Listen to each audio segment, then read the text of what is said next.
क्या आपने कभी गहराई से सोचा है कि आखिर क्यों कुछ घरों में ऐसी संतान जन्म लेती हैं जो अपने माता पिता को अपार सुख देती हैं, और क्यों कुछ घरों में वही संतान माता पिता के जीवन को दुख, कष्ट और अपमान से भर देती हैं? क्यों ऐसा होता है? कोई पिता अपने पुत्र के पालन पोषण में कोई कमी नहीं छोड़ता, उसे हर सुख देता है, उसके लिए दिन रात मेहनत करता है, फिर भी वही पुत्र बड़ा होकर अपने पिता की कमर तोड़ देता है। क्यों कोई व्यक्ति संयमित जीवन जीता है, सादा भोजन करता है, नियम और अनुशासन से रहता है, फिर भी उसका पूरा जीवन रोगों और कष्टों से घिरा रहता है? और क्यों कोई इंसान दिन रात ईमानदारी से मेहनत करता है, फिर भी जीवन भर अभावों में ही जीने को मजबूर रहता है? दोस्तों, ऐसे अनगिनत प्रश्न हैं जिनका उत्तर हमें इस संसार में कहीं नहीं मिलता, लेकिन हमारे धर्म ग्रंथ और आध्यात्मिक शास्त्र एक ही बात कहते हैं। पूर्व जन्मों में किए गए कर्म इस जन्म में फल बनकर हमारे सामने आते हैं। कर्म अच्छे हों या बुरे, वे लौट कर अवश्य आते हैं, कोई माने या ना माने, लेकिन ये सृष्टि का अटल नियम है। इन्हीं रहस्यों को समझाने के लिए आज हम आपको एक ऐसी कथा सुनाने जा रहे हैं जो हर व्यक्ति को आत्मचिंतन करने के लिए मजबूर कर देगी। ये कथा है दो मित्र और कुत्तों की कथा। ये बहुत पुराने समय की बात है। एक छोटे से गांव में दो कुत्ते रहते थे। दोनों गहरे मित्र थे। एक का नाम था धीरू और दूसरे का नाम था बीरू।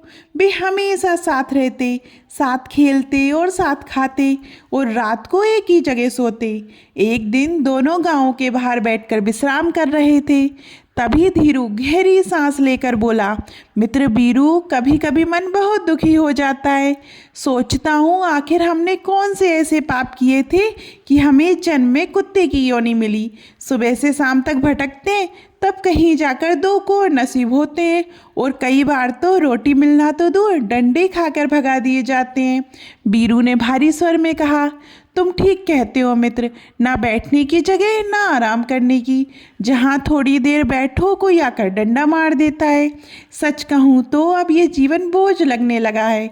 धीरू बोला, मुझे पूरा विश्वास है कि हमने पिछले जन्म में अवश्य कोई बड़े पाप किए होंगे, इसलिए आज ये दुख भरा जीवन भोगना पड़ रहा है। कुछ देर चुप रहने के बाद धीरू की आंखों में एक चमक आई। वह बोला, बीरू, क्यों ना हम तीर्थ यात्रा पर जाएं, साधु संतों के दर्शन करें, भगवान का नाम लें। ये जन्म तो नहीं बदल सकता, लेकिन शायद अगला जन्म सुधर जाए। बीरू को ये बात जच गई।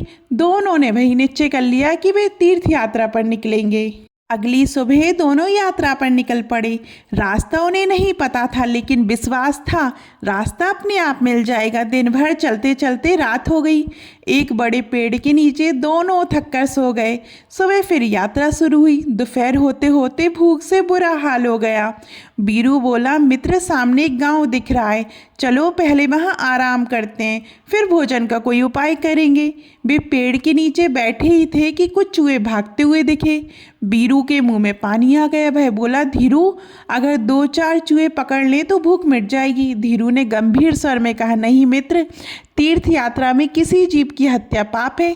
हम पुण्य कमाने निकले हैं, पाप करने नहीं। बीरू चुप हो गए। दोनों आगे बढ़ गए। कुछ दूर चलकर वे एक चौराहे पर पहुंचे। वहां एक मंदिर था। दोनों ने निर्णय लिया कि अलग अलग दिशाओं में जाएंगे, जो पहले लौटेगा वही प्रतीक्षा करेगा। धीरू एक गांव में पहुंचा। वहां एक सोनार पूजा कर रहा था। उसकी पत्नी ने पूरी, सब्जी, खीर, दाल चावल सजी हुई थाली रखी थी। जैसे ही सोनार भोजन के लिए बैठा, धीरू झट से थाली में मुंह डालकर कुछ पुड़िया लेकर भाग गया। सोनार हंस पड़ा, राधे कृष्ण, ये बेचारा बहुत भूखा है। उसने पत्नी से कहा, ये भोजन इसे ही खिला दो। पत्नी नाराज हो गई, लेकिन सोनार बोला, दाने दाने पर खाने वाले का नाम लिखा होता है। धीरू ने पेट भर भोजन किया और मन ही मन सोनार को आशीर्वाद दिया। उधर बीरू एक व्यापारी के घर पहुंचा। व्यापारी गुस्से में था। जैसे ही बीरू ने रोटी उठाई, व्यापारी ने लाठी से उसकी कमर तोड़ दी। बीरू अधमरा हो गया। आगे की कथा में धीरू सोनार के घर गुड़ी पुत्र बनकर जन्म लेता है, और बीरू व्यापारी के घर दुखद संतान बनता है। सोनार का जीवन तो सुख में हो जाता है और व्यापारी का जीवन नरक बन जाता है। अंत में व्यापारी रोते हुए कहता है, मेरा बेटा मेरी कमर तोड़कर चला गया। दोस्तों, जैसा कर्म वैसा फल। दयालुता सुख देती है, निर्दयता दुख। ये कथा हमें सिखाती है कि आज जो हम कर रहे हैं वही कल हमारे जीवन की कहानी बनेगा।